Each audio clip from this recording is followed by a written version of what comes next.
On today's show, Ja Morant, Anthony Davis, the showdown in the play-in. Who has the advantage? Which bigs will have the bigger size? We'll talk about that and more in Locked On NBA. Mavs and Grizzlies crossover right now. And welcome. You are locked on to the Dallas Mavericks and the Memphis Grizzlies, your team every day. My name is Nick Angstadt, media member covering the Dallas Mavericks for 10 years over on Locked On Mavs. Thanks for being an everydayer, making Locked On Mavs your first listen. Joining me from the great Locked On Grizzlies show, the duo, the odd couple, Joe Mullinax, Locked On Grizzlies, Damichael Cole, the commercial appeal. What you Wait got a second. for me, guy? What in the world makes us odd? I don't understand why in the world you would say something like that. I think that we are totally a natural pairing, DeMichael and I. We are the dynamic duo over on Locked On Grizzlies. That's what we are. If you guys didn't have a show together, you'd just be hanging out in real life. Yeah, we're totally the same person. Like DeMichael and I run in the same circles down in Memphis. He's out at 3 a.m. on a Saturday. I've been asleep for 7 hours. That's exactly the same kind of person. The exact same thing. Much like DeMichael and Joe, these two teams are different, but similar in some ways. We'll get into some of the differences. The size, obviously, there's going to be a ton of bigs in this. This is a game for 7-footers if you're into that kind of stuff. And we'll also talk about Anthony Davis and his matchups with the Grizzlies the last couple of games and years. We'll talk about a whole bunch of things, but let's start on the Grizzlies side with Ja Morant, because that's the big story in all of this. DeMichael, you reported earlier today that he is questionable for the game. He's going to be a game time decision. There's no way Ja doesn't play in this game, right? Oh yeah, he's more than likely to play. That is kind of the intention. That is what he said from the very beginning. You know, when we asked him after the loss against Golden State, he said, "I'm going to play." Like he said, that's kind of how he approaching it, or whatever the case may be. So I think, you know, they're going to give him the full extent of time. They didn't have a shoot around, you know, the morning of the game. And you know, they've been having those pretty consistently, but they didn't have a shoot around, so he'll have pretty much the whole day to kind of get ready, and they're very that hopeful. Fixes an ankle. A whole day fixes an ankle, right? Hey, did you see the game against Golden State? He didn't even go to the locker room. That's right. All he did was went to the hallway and, you know, got some magic put into his system, drunk some water, and he was back in the game. What was in that water? That's the $1 million question. Some of Mike's secret stuff. Joe, what's the difference between a full-strength Ja Morant and the Ja Morant we'll probably get to see in this game? A lot more jumpers. I think that you're not going to see Ja testing the trees, so to speak. I know we'll talk more about the bigs later on, but he's definitely not going to go among Anthony Davis and Derek Lively and those types as often. He's going to take a lot more jumpers. The good news on that front is he's been shooting threes at a much better clip the last couple of months. It's been something the Grizzlies fans have been hoping and praying for years. And it's a small sample size. We certainly need a larger one, but he's been hot from deep of late. The Mavericks still have to respect Morant as a driver of the basketball. Even if it's only to the mid-range, you collapse too far and Desmond Bane's out in the corner, that's a problem. So they're still going to have to respect him and give him that space to shoot. And Ja has been hitting them as of late. So if that can happen and continue, he'll still be a productive player for them. And there's nobody on the Mavericks offensively that's really going to pick on Ja and be able to do so in terms of dribble penetration. It's a lot of forwards and bigs. I know you know that, Nick. So it's not like there's anybody except for maybe in the post that's going to make Ja miserable. Oops, all forwards is some kind of what the Mavericks are doing right now. They started Najee Marshall, Klay Thompson, PJ Washington, Anthony Davis, and Derek Lively in that last game. And that's the lineup that the kid wants to go with, unless they, maybe he goes with a Brandon Williams or a Dante Exum. And he's gone with Dante Exum a couple times in the starting lineup. But yeah, you're right. There is nobody on the Mavericks that is going to pick on Ja, except for size-wise. I could see a PJ Washington post him up. I could see a PJ Washington try and take, or a PJ and a Najee drive and try and take a floater off of him, because they can just, rise up over the top of him. Obviously, an Anthony Davis or a Gafford gets on him, then all of a sudden that's a big mismatch in that. But yeah, there is not a guy that's going to try and beat him off the dribble. Maybe Najee, or except for Brandon Williams, who has been this two-way guy that has really stepped up. We'll talk about him a little bit later. But the Ja Morant, Jaren Jackson, Desmond Bane trio has been oft talked about as can they keep them long-term? What can we do long-term? Just in terms of this game, what are you looking for from just the three of those guys? Who you think needs to step up the most in any of that for either of you? I think in this game, Jaren Jackson Jr. is the guy that you want to step up the most of those three players.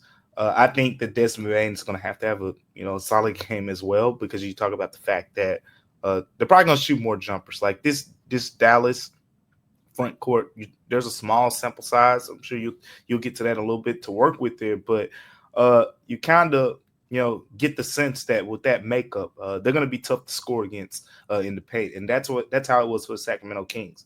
It was tough to get anything on the inside.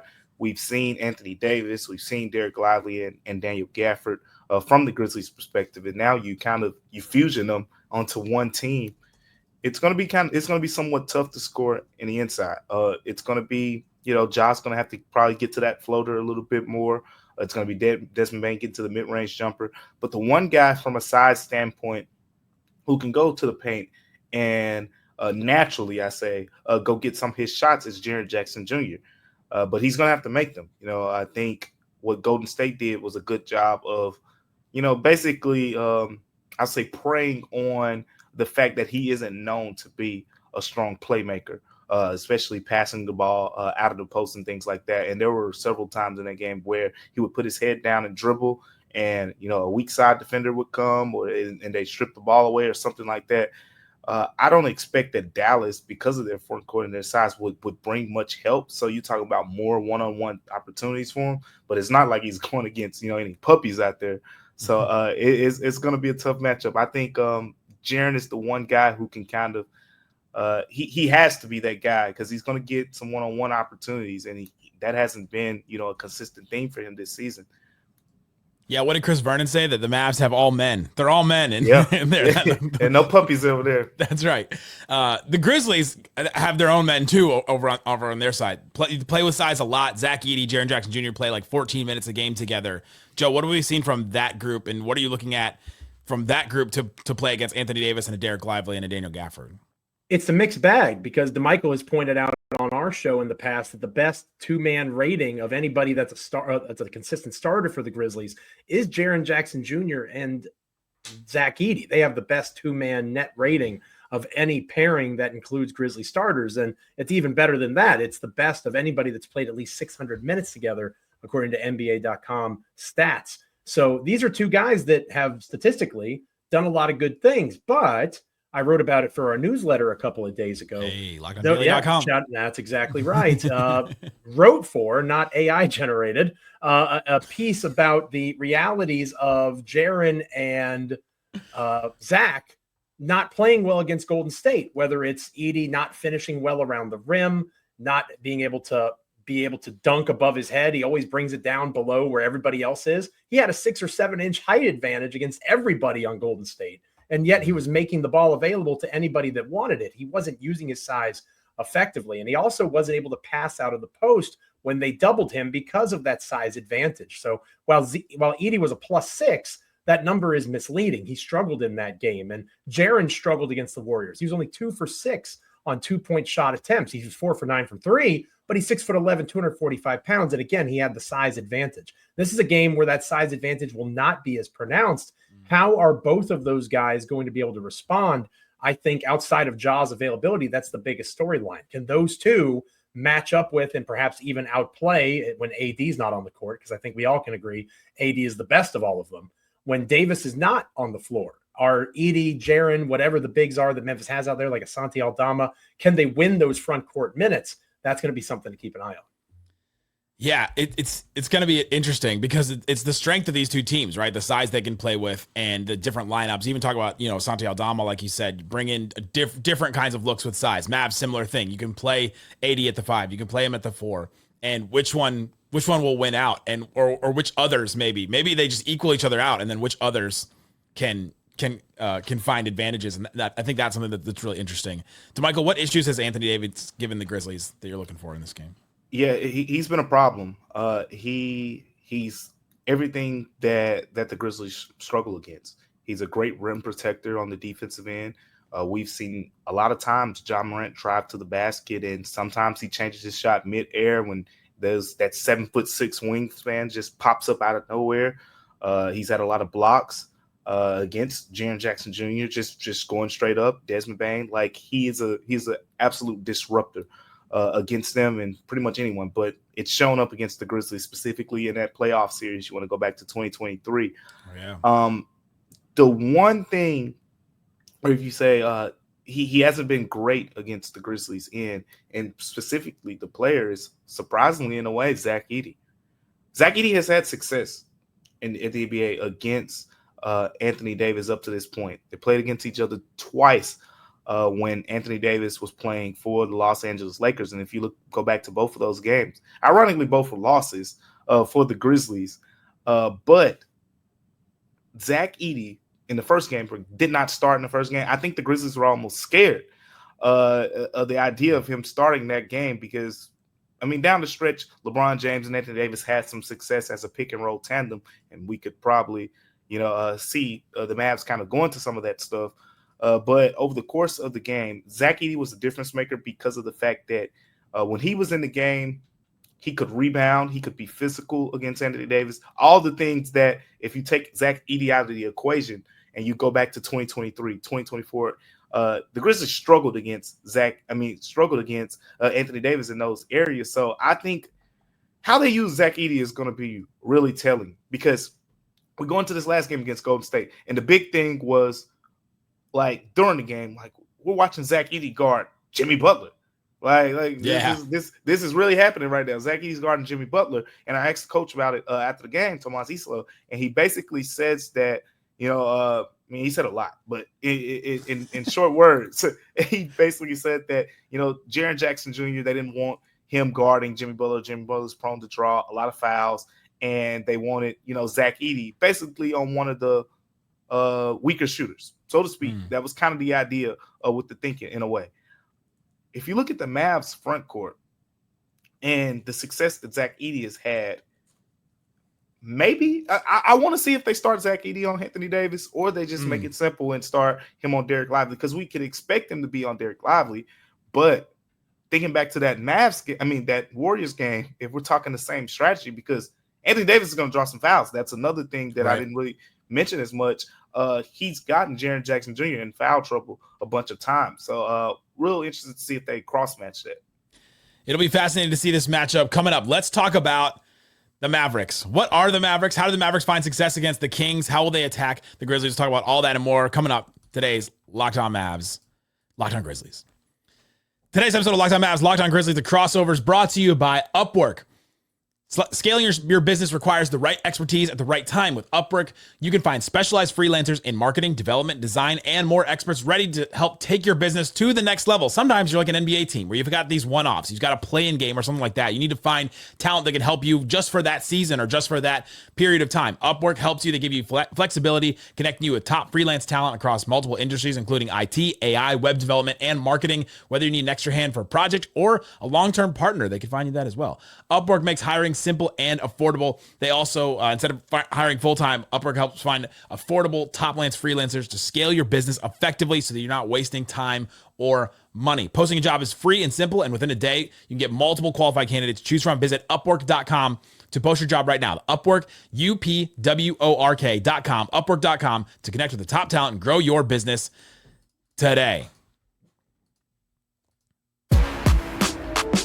Thanks for hanging out with us on Locked On Mavs, Locked On Grizzlies, the crossover. It's the play-in, baby. This is what it's all about. This is what we've worked this whole season. Both of these teams expected to be right here, boys, right? This isn't depressing at all to be in from the number game two to the play-in. From the NBA finals to the play-in. That's right. From the number 2 seed to the play-in. We are the 2 biggest disappointments in the Western Conference. Let's get it on. I think the Mavs just outed the biggest disappointment. Maybe not maybe not expectation wise, but definitely I'm disappointed in you, as a franchise for what you did. But the exception for, and I don't want to hate on Locked On Kings. Matt will take no exception to you hating on the Kings on his behalf. The exception is success. That's the exception, right? The Kings' history is not filled with glorious moments. So the fact that they were lighting the beam so gloriously, that was the exception. So I would argue that Dallas being an NBA Finals team to here, and then the Grizzlies literally being the 2 seed 7 weeks ago to here, I would argue those are the 2 biggest disappointments in the Western Conference this season. Yeah, I think I'm with you. What are you guys looking at on the Mavericks perspective? What are you interested to know or to see from this team? You go ahead, Joe. Yeah, thanks. I'm curious about this Brandon Williams guy because the last time the Grizzlies played the Mavericks, or at least the last time that I remember, I was at a coaches convention. I was watching at a bar with some coaching buddies, and I kept watching the game. You know, people trying to talk about football. I'm like, leave me alone. The game's on, and I keep trying to. Brandon Williams, who is this freaking Brandon Williams guy? Because Dallas was leaning on him in this game that I believe a lot of guys sat and rested. And I was like, why in the world is this game close? And Brandon Williams was a major reason why. And while Anthony Davis is now active and Dallas is a little in better straits than they were in that game, Memphis is still a 6 or 7 point favorite tonight. But what makes me nervous, I know that Anthony Davis is good. I know that he's going to be there. What in the world can we expect from Brandon Williams? That's the guy that has me shook at the moment. The best $47,000, The Brandon Williams is the best $47,000 spent in the NBA this season. He was a two-way player for the Mavericks this year. He kind of came on the scene back in like 2022 in one of those Portland Trailblazers tanking seasons where they just were like, let's just play all the two-way players we can find. And so he played a couple games, for them. Then he didn't play in the NBA, and then he was on the Mavericks last year and didn't play a lot, obviously, because they were a successful team, which is why they're a disappointment this season. But he didn't really look like an NBA guard to me last year. He's one of those guards that can do a lot of things. He can, he's has a great handle. He can dribble. He can shoot. He can drive. He can just do a bunch of things like that. But a guard like that's that small, he's 6'1", 6'2".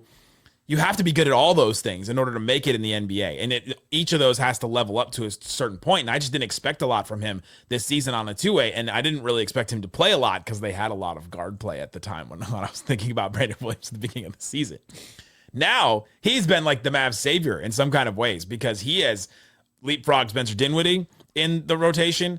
He has leapfrogged Dante Exum in some ways in the rotation, and he can get north-south. He's super quick. He honestly reminds me of Kyrie, the way that he plays. He's not Kyrie to that level of player, but the way that he's shifty, the way that he finishes around the rim, he's taken a lot of stuff from Kyrie. Kyrie really took him under his wing, and I'm looking to see if Jason Kidd makes a decision to put him maybe in the starting lineup if they don't want to go with that big, huge lineup with the all 6'7" and above guys that I talked about because they're worried about Ja, they're worried about Desmond Bane, or they're worried about not getting enough dribble drive penetration or whatever they decide to do. But he is definitely somebody off the bench that they can rely on now, and that's kind of surprising. But he ran out of two-way games, and so then they had to wait because the Mavs were over the cap, so they had to wait until the last two games of the season to sign him. They paid him the $47,000 that DeMichael mentioned, and then now he gets to play in the postseason because he's actually on the roster. The greatest $47,000 spent, man. But as Joe said, we saw him a couple games ago, a couple Grizzlies games ago. That was the game I think that Joe was referring to, and he kind of popped up on the scene, and he was keeping that game close for the most part. But I think if you talk about attacking the Grizzlies and where their weaknesses are more so on the defensive end, it's they don't have a lot of perimeter defenders, which is probably why they're a favorite in this game. Because you look at the Mavs on the paper, they don't look like the team that's most equipped to expose the Grizzlies in those areas. There's no Jalen Wells. They traded Marcus Smart. Vince Williams Jr. was a guy they had high hopes for. And we just saw him play just a couple minutes against Golden State. And they were bad minutes. Michael and I are Vince Williams Jr. apologists. We thought he was going to be the starter going into the season. That was our guy. And he looked terrible. Now, a serious ankle injury derailed that. Yeah. Context matters. But I wouldn't be surprised, if they don't play Vince Williams Jr. at all in this context. I think that leads me to the question of what do you make of this Dallas backcourt pairing? I guess you could call it, even though it's Najee and Klay Thompson, and because here's the thing for me, Scottie Pippen Jr. when he comes in, he's pressuring the ball nonstop. He's drawing the offensive fouls. I'm sure on the Grizzlies side, pressuring these guys and because what we saw against the Kings was kind of a collective playmaking mentality through what's the makeup there? How are they kind of initiating offense without that natural point guard? That's something I'm really interested in this game because I think you can get away with it playing against the Sacramento Kings and the defense that they play, especially their half-court defense. But I don't think you can get away with that even without the perimeter defenders you guys talked about. But they have played this collective. Najee Marshall is really good at driving north-south, getting to his floater. He's one of the best finishers in the NBA on that floater, and so that's something that's super dangerous for him. But you can kind of leave him on the three-point line, and you don't have to defend it very much. And so that kind of messes up with the spacing. You got Klay Thompson, who's obviously a knockdown shooter. Don't let him hit one. But he is not a guy that's going to create a lot of shots off the dribble or dribble penetration and all that. You got PJ Washington, who's kind of added some of that to his game. But then you say, all right, well, maybe some of these guys. Then you have Anthony Davis and Derek Lively or Gafford hanging out in the paint. And so you don't really create a lot of drives to the rim. The Mavs only took 10 shots at the rim against the Kings, the Kings are not a great, paint defense team either. But they don't create that many because there's just not a lot of spacing on this team. They really struggle with spacing. They really struggle with shot creation and creating threes. And that's one of the things I doubted the Mavs against the Kings, because I didn't think they were going to be create enough threes or open threes in order to beat that team. And they did, and then all the Kings underperformed, and so then it ended up being a Mavs win in that sense. Coming up, let's get into some more questions. What else do we want to see from these teams? What else are we looking for? Who ends up getting the win? I'm curious about the absences of Jalen Wells and Brandon Clark. Who needs to step up in their place? We'll talk about that and more coming up. Locked On Mavs, Locked On Grizzlies, cross. Today's episode of Locked On Mavs, Locked On Grizzlies crossover brought to you by Monarch Money. I've been using Monarch Money. I love it because it enables you to not just budget your money, but it's a complete financial command center. You can do all kinds of different things with it. You can combine your banking accounts, investments, spending all in one place. So you can see it all. It's all lined up for you. They'll even have this thing where it takes your transactions. You have to review it to put it in a certain category so you know everything goes in a place. And one of the things I love a good visual graph, and it'll show you all of the money you spent in a single period, a year, 2 years, a month, a quarter, whatever. And it'll put it in a flow chart. And this is all right, this is where your money came in and this is where it went out. And it shows it visually. I love that kind of stuff about these kind of budgeting apps. But again, it's not just that, it's complete financial command center. So you can stop managing your money and start building wealth. All in one place. You got to love the convenience of that. Take control of your finances with Monarch Money. Use the code LOCKEDONNBA to get 50% off your first year. That's Monarch Money. Monarch like the butterfly. MonarchMoney.com. Code LOCKEDONNBA for half off your first year. All right. Locked On Mavs, Locked On Grizzlies, crossover, the play-in game, playing for all the marbles. Winner take home. Win or go home. Either way. I'm curious about the absences of Jalen Wells and Brandon Clark. Who has to step up with those guys being out? Because Jalen Wells started 74 games. Brandon Clark is one of the bigs off the bench that allows the Grizzlies to play these quicker lineups that are still big. Who needs to step up in their absences? On the Grizzlies side, I think it's simple in the fact that Zach Edey is it's all going to keep going back to him, because we watched that Golden State game and he's in there in the closing minutes and he's playing the last minutes. Joe can attest, we didn't watch many games this season where Zach Edey was in with 2 minutes to go, and that just wasn't a thing over the course of the season. Thanks a lot, Taylor Jenkins. And there it is. I wonder how long we'd make it before Taylor Jenkins got mentioned in this show. But yeah, some people say that Taylor Jenkins, didn't maximize the talent of Zach Edey, or whatever the case may be. But he's going to be a big part of it. I think on the perimeter, especially in this game, like you said, look, the Grizzlies' biggest problem on the perimeter, as of late at least, is keeping the ball in front of them, dribble penetration, guys like that. But on the Mavs side, I don't know. I mean, Brandon Williams has had some success against them, so we'll see, how much they lean on him in that regard. But it's going to be, Anthony Davis and what he's. It's going to be the rebounding, battle. But Zach Edey has been really, really big for the Grizzlies on the boards. Like, if you go back to that Golden State game, Golden State got some wins against Zach Edey, right? Putting him in some of the actions and things like that, making him play in space. But Zach Edey got some wins against Golden State because he was cleaning the glass. And Golden State had to counter at times because they had to bring Kevon Looney in the game. And there was some foul trouble things with Draymond and all that as well. But still, they had to use size because he was having his way, around the rim. And he ended up being a positive over the course of the game, even though if you watched it, there were times where it was clear they were attacking him. So I think it's more him than anyone. We keep going back to it. This game is just all about the size and who's going to be the more physical team, who's going to be the team that kind of wins in that regard. You mentioned it. Oh, go ahead, Joe. I was going to say, in terms of size, the more unique of the Grizzlies bigs in terms of size is Santi Aldama. And I think Santi matters a lot in this game because he plays the PJ Washington role for these Grizzlies, at least to my eye, but he's bigger. right? Like he's a bigger PJ Washington, maybe not as good as PJ. I'd have to go a little bit deeper into the numbers. Santi's playing one of the best seasons of his career, if not the best season of his career. Very well timed and restricted free agency coming up. But I do think, yeah, it's very convenient. But I do think that Santi has the opportunity to show his worth in a game like this, where it is size against size. And you are, if PJ Washington is you, and you are PJ Washington, and it's the Spider-Man meme, but you're a slightly taller Spider-Man, and not even that slight, 3 or 4 inches taller.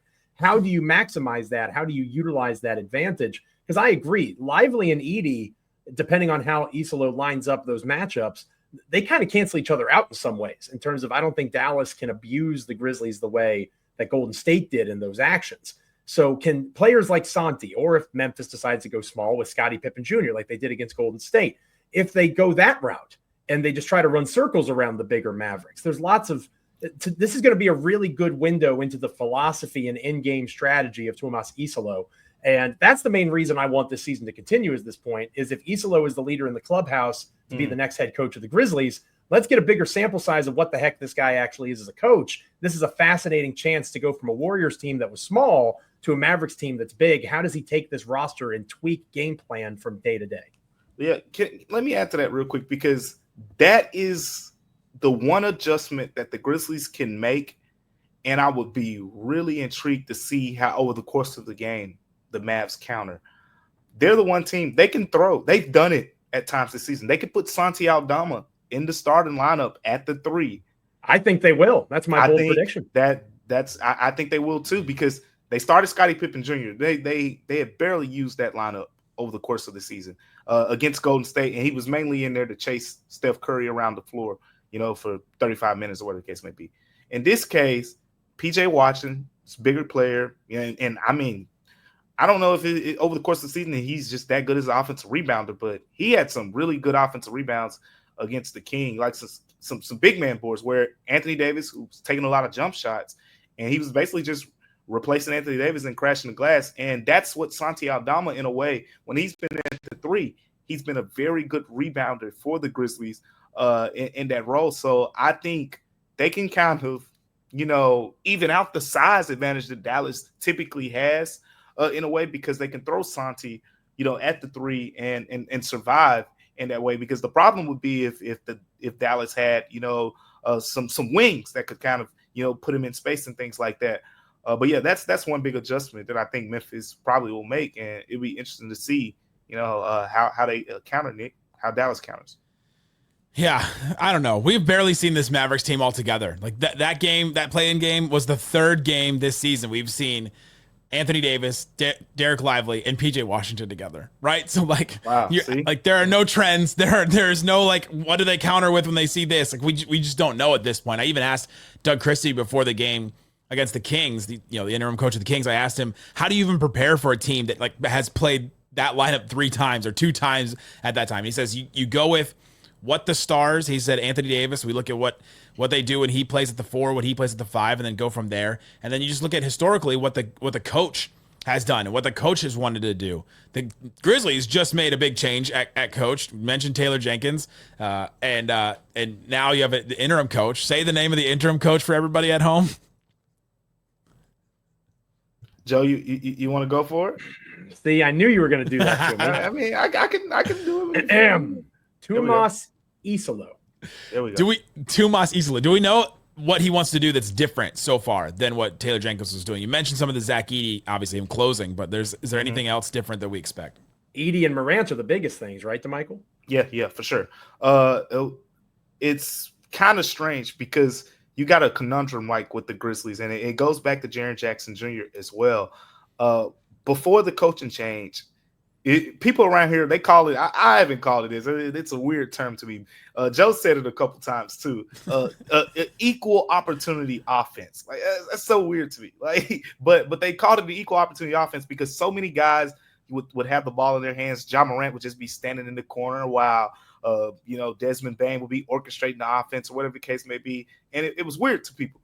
But what you had with that offense, Nick, was you had a lot of different guys touching the ball. So you had a lot of different guys having, nice scoring stretches. But Jaren, out of all the players, seemed to really flourish when the Grizzlies played that offensive style. But when Tomas Isolo basically took over, he said, we're going to feature the key guys more. We're going to emphasize pick and roll more, which is Ja Morant's bread and butter. Ja Morant, if you look at the numbers, despite the call 12 and how he's closed out a bunch of games, he is not a great isolation player by the numbers, just one-on-one, mano me versus you over the course of a game. The numbers have not just been great for him in that regard. When the game's on the line, somehow, some way, he seems to be one of the most clutch players in the NBA in that situation. But if you just look at the numbers over the course of the game, he hasn't been great. So with that factored in, Isolo has kind of come in and he's been more pick and roll. Pick and roll is not Jaren Jackson Jr.'s strength. He's usually a pick and pop big. He rarely rolls. I think there was one example against Golden State where him and Ja did a pick and roll. Ja threw it up and he caught it and finished it at the rim. I'm like, that looks so weird because we don't see it much. Like he rarely rolls to the rim. So you're not going to get a lot of that from Jaren. But the big problem in a way for them, if you want to call it that, is with Isolo, they've kind of featured Zach Edey more setting those screens, which has allowed for him to be more physical, which has allowed for him to not be standing at the three-point line, shooting threes and things like that. And his numbers have reflected that in the coaching change. And so have Ja Morant's numbers as well, getting downhill, playing in pick and roll, creating those advantages that he really didn't have as much in the old system. So that's kind of the biggest difference. You can expect the Grizzlies to put guys in pick and roll and really force them to be decision makers on the defensive end. Our friends at FanDuel have it as a 6-point game right now. The Grizzlies are the favorites. Just your general feeling about how this game is going to go. Mine, I'm struggling with this Grizzlies team because I think that if Ja Morant is healthy in a way, I think that his dribble penetration is something that I think that could hurt the Mavericks. Although I'm curious what he does when he meets that back line of Lively and Davis. But I don't know that, again, I didn't know how the Mavericks were going to score enough to beat a Kings team, but the Kings ended up not scoring enough. But I think against this Grizzlies defense, it's going to be interesting to see where the Mavs get the shots. Does Klay Thompson go off again? Does a Brandon Williams go off? Does Anthony Davis have a more efficient night? Somebody else has got to step up in that way. And we just have not seen this Mavs team enough offensively to get a win. So I get why it is a 6-point game. Although if we're just going like size for size, I'm going to pick the Mavs front line over the Grizzlies front lines. Then it's just up to the rest of them to see if Desmond and if Bane and John Morant can create enough advantage, which they probably can, being who they are. One thing you can bank on, and Joe knows this, when it comes to the Grizzlies, they will find your weakest three-point shooter, and they will guard him almost in an embarrassing way. Najee Marshall will not be touched in any way. That likely means that Edey is probably going to be on Najee Marshall if we're going by recent trends, and they will just leave him. Well, this is a too big team. So no, that's true. You're right. Yeah, that's fair. So they'll probably just completely abandon him and just let him be out there. Exactly. They're going to make him. They're going to say, prove it. I mean, you saw how they were guarding Jimmy Butler, and he's Jimmy Butler, a better shooter than Najee Marshall. Yeah. But yeah, I think that's kind of the one thing that stands out to me. And you talk about the front court advantage that Dallas has in some ways, but I feel like the front court defense is the strength of the Grizzlies defense right now. And when you factor in that Jaren Jackson Jr. and Zach Edey, when they're playing, they're solid. Like he talked about the 2-man net rating numbers there. Yeah. We're talking about 12.7 points better than the opponents. So when those two are on the floor together, they're very solid on the back end. Now, Anthony Davis, he can draw some fouls. He's going to do a little scream here and there and try to get the referee to blow the whistle. And if that happens, that I think that would play into Dallas's advantage. But just player for player, I think the Grizzlies front court is good enough. And then, of course, they have the advantage in the backcourt. The Grizzlies are going to push the tempo. They love to play with pace. That's another big thing. They're going to get out in transition. I think the Grizzlies win this game. I think Dallas is a very challenging opponent for the Grizzlies, but a lot of the weaknesses that the Grizzlies have, I just don't know if this Mavs team is best equipped to expose them, because specifically, and we've seen this in recent, I tried not to bring that name up the whole episode, but I got to right here. We've seen this with the Luka Doncic led Mavs. I tried. You had to do it. We almost made it through the whole show. We almost made it through the whole show. But there were so there it is. There were so many times where the Grizzlies and Mavs would be going very close games down the stretch, and they just had the better closers. The Mavs had the better closer, and that's happened. I mean, the Grizzlies-Warriors game, they had the better closer. They had Steph Curry, made a couple threes down the stretch. They had the better closer. That's kind of been the separator at times for the Grizzlies, but I don't see that on the Mavs right now. Lively and Davis together have played 54 minutes. Would you guys like to guess their net rating? It's very small sample size, yes, but plus 52. I'd say plus 21. Plus 12.